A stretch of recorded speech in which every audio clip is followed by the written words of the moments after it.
Welcome to my blog channel. तर मी आज आली आहे नाशिकला, कारण माझी खूप इच्छा होती नाशिकचे देखावे बघायची. कारण नाशिककर खूप दरवर्षी खूप छान छान देखावे सादर करत असतात. आणि सगळ्यात आधी आली आहे मी शालीमारला. आणि शालीमारला आल्यानंतर खूप मोठी यात्रा होती आणि त्या यात्रेत थोडस आम्ही फिरलो. आणि त्याआधी सगळ्यात आधी आम्ही बघितलं लंका दहन देखावा. आणि इथं नाटक सादर केलेलं होतं लंका दहनचं. आणि ते नाटक आम्ही थोड्या वेळ बघितलं.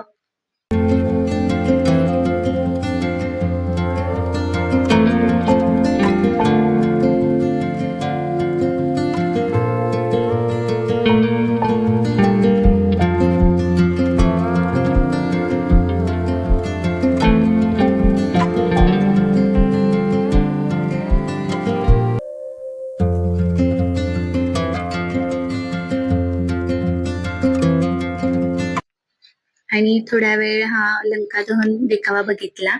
आणि तसंच त्याच्या समोर सुंदर असा नृत्य चालू होता, राजस्थानी नृत्य.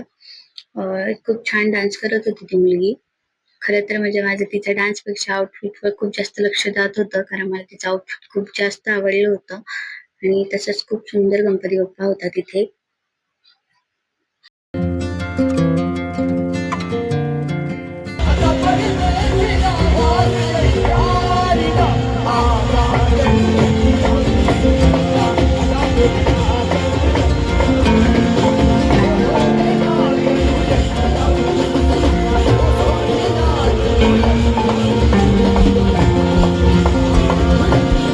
त्याचसमोर ते छत्रपती शिवाजी महाराज यांची सभा हा देखावा सादर करण्यात आला होता. थोडे वेळ आम्ही ते बघितलं आणि त्यानंतर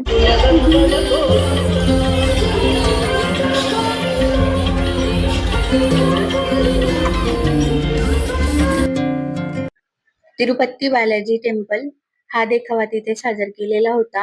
आणि खूप छान वाटत होतं. तिथं ते म्युझिक होतं, ते खरं तर म्हणजे मनाला खूप शांत देणार होतं. एवढ्या गर्दीत पण शांतता फील होत होती. खूप छान वाटत होतं माझ्या मनाला. आणि खरं तर म्हणजे त्यालाच खेटून ऑपरेशन सिंदूर असा देखावा सादर केलेला होता. तसे इथं बरेचसे देखावे सादर करण्यात आलेले, नाटक सादर करण्यात आलेले, सगळंच बघितलं. आणि खूप उशीर होत होता आणि आम्हाला नेक्स्ट लोकेशनला पण जायचं होतं. समाज काय करणार? माझी तुम्हा सर्वांना हात जोडून विनंती, योग्य माणूस निवडा. माणूस की बघा, पैसा, गाडी, बंगला बघण्यापेक्षा माणसाचं मन बघा, मनाची गोडी बघा. म्हणूनच मंडळी, आपण जो हात हातात नेक्स्ट लोकेशनला जाण्याआधी मी खाल्ली पाणीपुरी. कारण मी खूप दिवसानंतर पाणीपुरी खाते. याआधी मी ऍडमिट होते, मला झाला होता टायफॉइड. मी गणपती बाप्पा बसण्याच्या आदल्या दिवशी म्हणजे हरतालिकेच्याच दिवशी घरी आली होती. त्यामुळे मला सगळं बाहेरचं खाणं बंद होतं. आणि खरं तर म्हणजे आता यात्रेला आली म्हणजे पाणीपुरी खाणं मी नाही सोडणार. त्यामुळे मी पहिले पाणीपुरी खाल्ली. त्यानंतर मला जायचं होतं रविवार कारंजा आरतीला.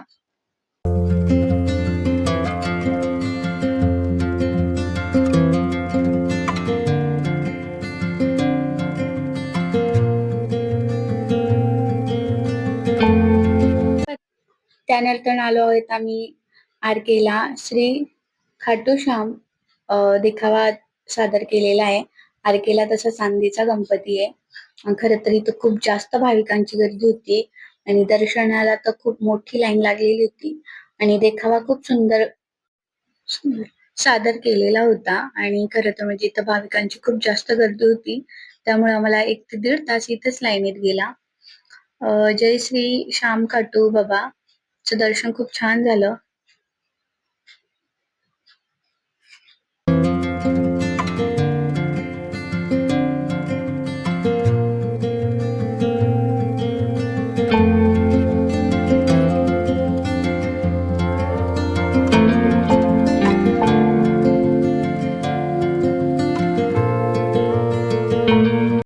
आणि हा आहे आरकेचा गणपती बाप्पा चांदीचा. याचं आम्ही बाहेरून दर्शन घेतलं, कारण भाविकांची खूप जास्त गर्दी होती. आणि तसेच आम्ही इंदिरानगरला गेलो आणि खूप वेळ आम्ही फिरत होतो. पण आम्हाला नंतर कळलं की इथे नाहीये प्रेम देखावा, पण आम्ही रील्स वगैरे बघितला होता त्यावर तिथं दाखवत होता. तसंही माझी खूप जास्त इच्छा होती प्रेम मंदिर बघण्याची, त्यामुळे आम्ही थोडंफार शोधलं आणि आम्हाला फायनली मंदिर भेटलं. आणि वृंदावनला जाणं हो किंवा ना हो, पण इथे तर प्रेम मंदिर आलंय ना, त्यामुळे दर्शन घेणंच आहे. आणि खरं तर म्हणजे बाहेरनच इतकी गर्दी होती ना, मला थोडी भीती वाटत होती की दर्शन होतं की नाही.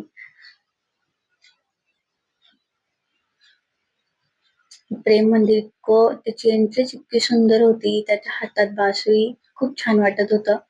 आणि हे प्रेम मंदिर आहे, आत बाहेरनच इतकं सुंदर आहे आणि खूप जास्त गर्दी होती. तसंच तिथे गौशाला होती, म्हणजे प्रत्येक प्रकारच्या गायी वगैरे होतात तिथे. जितक्या गायी असतात खूप लोक त्यांची सेवा करू शकतात. आणि या गौशालेचे ज्या गायी आहेत त्यांच्यापासून वस्तू बनवलेला होता. तूप, अगरबत्ती, तूप, त्यांच्या दुधापासून खूप छान छान काही आर्टिफिशियल अशा सजावटीच्या पण वस्तू होतात, ते पण तिथे दाखवलेलं होतं. आणि खरं तर म्हणजे बालकृष्णाच्या जन्मापासूनच तो ए टू झेड गोष्टी इथे आर्टिफिशियल मध्ये मूर्ती दाखवलेला होता, देखावा होता तो. आणि खूप छान वाटत होतं माझ्या मनाला. आणि तिथं खूप जास्त गर्दीत पण शांतता वाटत होती.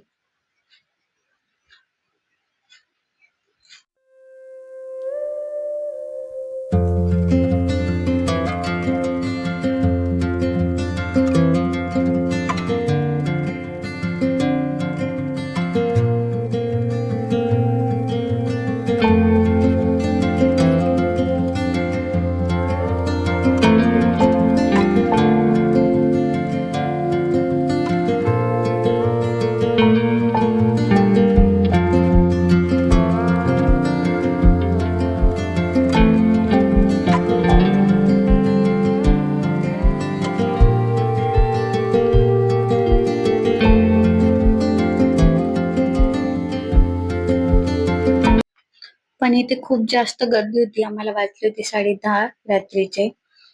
आणि एवढ्या गर्दीत दर्शन म्हणजे 1 ते 2-3 तास गेले असतात. त्यामुळे आम्ही बाहेरनं दर्शन घेतलं. आणि बाहेरूनच, खरं तर म्हणजे बाहेरूनच तुम्हाला दाखवते. बाहेरचा व्ह्यू खूप सुंदर आहे, खूप छान. आतली मूर्त पण आहे. आणि त्यानंतर आम्ही रोडला आलो, नाशिक रोडला. तिथे काशी विश्वनाथ मंदिर यांचा देखावा सादर केलेला होता तिथे. आणि बाहेरूनच खूप छान वाटत होतं. खूप लकलक करणारं मंदिर होतं. पण दर्शन नाही घेता आलं कारण खूप जास्त गर्दी होती आणि आम्हाला लागली होती खूप जास्त भूक. आणि 11 वाजले होते, कारण खूप वेळ पण झालता आणि आम्हाला घरी जायचं होतं, कारण अमोलला आम्ही कुंदवाडीलाच ठेवलं होतं माझ्या आईच्या घरी. आणि तिला पण आम्हाला आणायचं होतं घरी, त्यामुळे इथं आम्ही दर्शन नाही घेतलं, बाहेरनच बघितलं. रोडच्या दुसऱ्या बाजूला उज्जैन महाकाल यांचं मंदिर देखावा सादर केलेला होता, त्यामुळे आम्ही तिथे दर्शन घेतलं.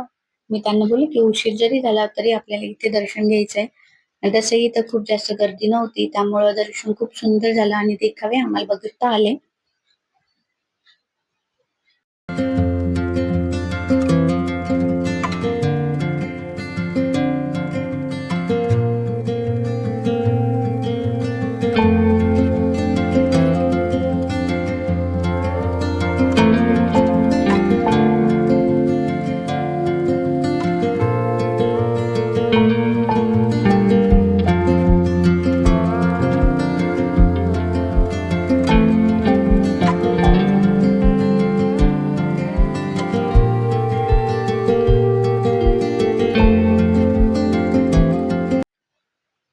इथं खूप सुंदर पाळणे वगैरे होते आणि यात्राही खूप मोठी होती. पण नाही, आम्ही इथं नाही बघितलं काहीच, कारण खूप जास्त वेळ झाला होता आणि आम्हाला भूक लागली होती. त्यामुळे आम्ही वृंदावनला आलतो, पण वृंदावनला खूप जास्त गर्दी होती. त्यामुळे तिथं न थांबता आम्ही मातोश्री हॉटेलला गेलो आणि पटापट जेवण वगैरे केलं आणि घरी गेलो. Bye bye.